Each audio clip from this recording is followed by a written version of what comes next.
Lorsque nous lisons les Écritures, il est toujours important de lire attentivement. Ici, justement, nous avons plusieurs détails très intéressants. Jésus, avant de choisir ses apôtres, alla sur une montagne et pria toute la nuit. La Bible dit qu'il pria toute la nuit. Toute la nuit. Donc certaines personnes diront que toute la nuit signifie 12 heures, soit de 7 heures du soir à 7 heures du matin. 12 heures. Jésus pria 12 heures pour choisir 12 hommes, 1 heure pour chacun. Ne seriez-vous pas enthousiasmé d'apprendre que Jésus a prié 1 heure pour vous personnellement? N'est-ce pas là une idée merveilleuse? 12 heures, priant, et disant, « Père, je dois choisir les hommes à qui je vais donner la mission de porter l'Évangile jusqu'aux extrémités de la terre. Donne-moi les noms des hommes qu'il me faut. »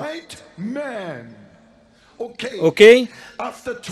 12 heures, et ensuite Jésus descend de la montagne et commence à choisir ses disciples.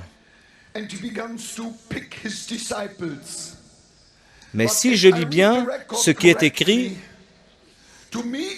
il me semble que Jésus a choisi ses disciples un peu au hasard, au fur et à mesure qu'il les croisait.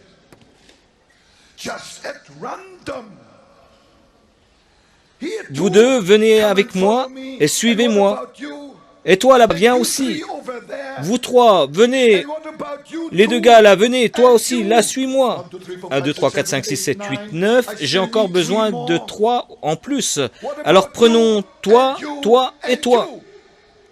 12. Le nombre était atteint.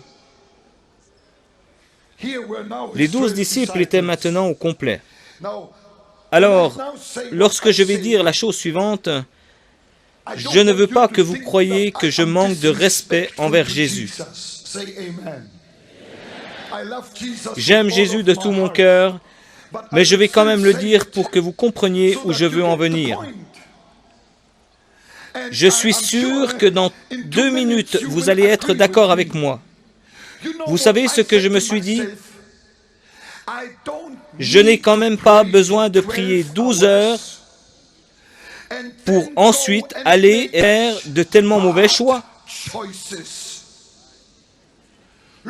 Regardez qui Jésus a choisi. L'on pourrait prendre toute la liste des apôtres qu'il a choisis et vous verriez qu'ils ont tous de terribles défauts. Prenons Pierre. Pierre l'impétueux.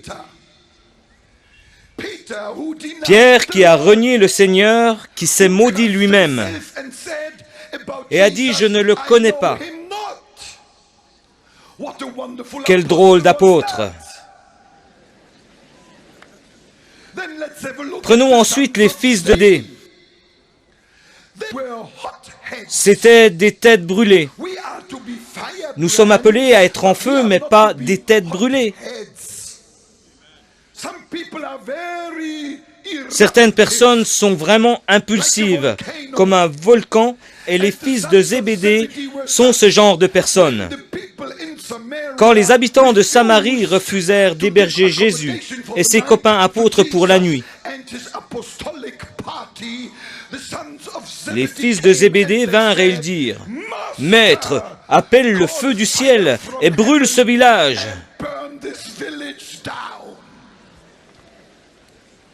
Quel drôle d'apôtre! Je crois qu'ils avaient Élie plus en tête que n'importe qui d'autre. Mais Jésus n'est pas venu pour brûler les villages. Il est venu pour sauver ceux qui sont perdus. Je pourrais continuer encore et encore. Prenons le pire de tous les apôtres. Laissez-moi vous présenter Judas Iscariote. Nous savons tous que Judas a trahi le Seigneur avec un baiser. Avec un baiser. Quel crime terrible! Mais nous savons quelque chose de plus sur ce Judas que Jésus a choisi. La Bible dit que Judas était un voleur. Vous, les pasteurs et les prêtres, ne choisissez jamais un voleur en tant que trésorier dans votre église. Mais c'est exactement ce que fit Jésus. Il savait que Judas était un voleur et il lui donna la bourse des apôtres. Et quand un voleur est responsable de la caisse de l'Église, vous ne connaîtrez jamais ni la balance ni le décompte final.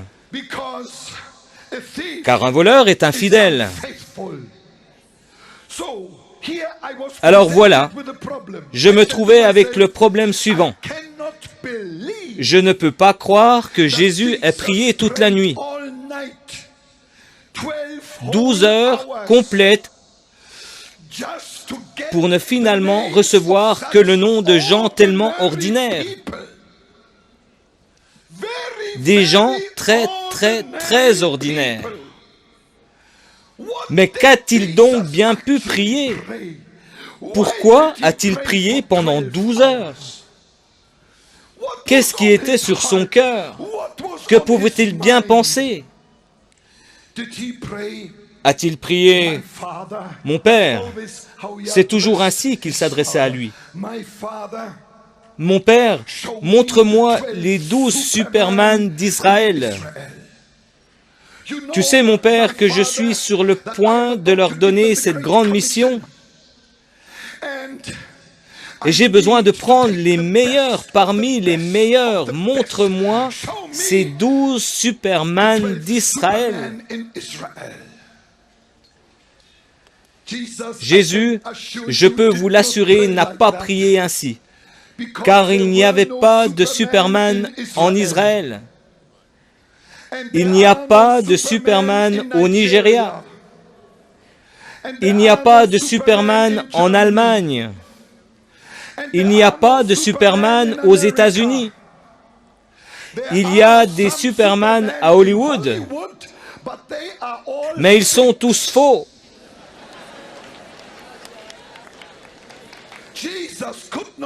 Jésus ne pouvait pas utiliser des Superman.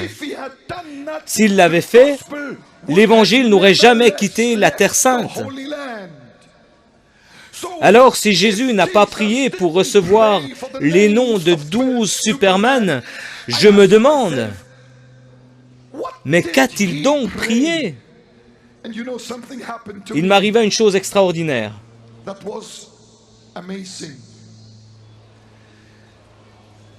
Un jour, le Saint-Esprit m'emmena sur la montagne où Jésus avait prié, et c'était un peu comme si j'entendais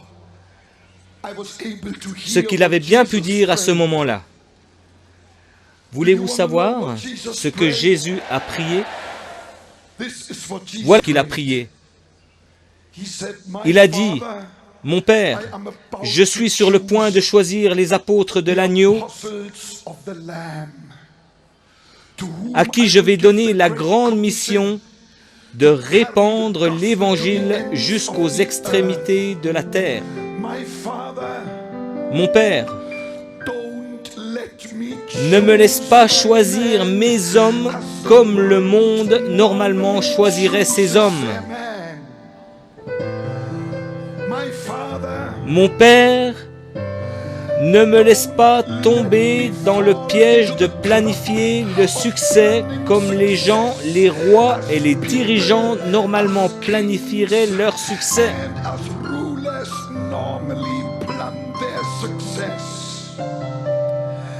Mon Père, pas ma volonté, mais que ta volonté soit faite. Et une fois qu'il avait la victoire sur ce point, Jésus descendit de la montagne et choisit des gens ordinaires.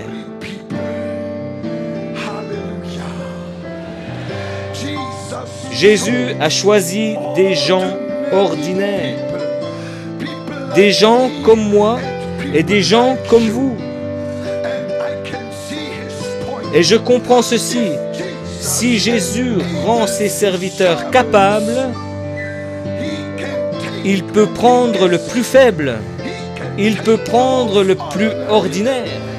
Ça ne change rien, car le faible sera fort dans le nom de Jésus.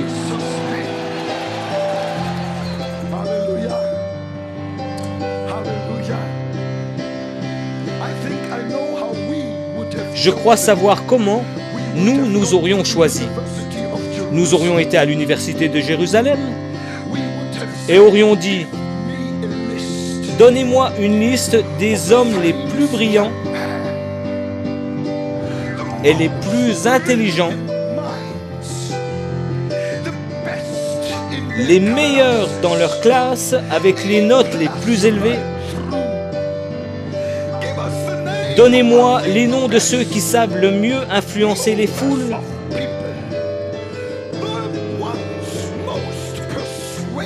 Ceux qui sont les plus persuasifs, les grands orateurs qui savent comment persuader les gens. Donnez-moi la liste des meilleurs. En effet, j'ai besoin d'apôtres. Jésus ne s'est même pas approché de l'université de Jérusalem. Jésus s'est dirigé vers le bord du lac de Galilée et a principalement choisi des pêcheurs ordinaires et sans instruction.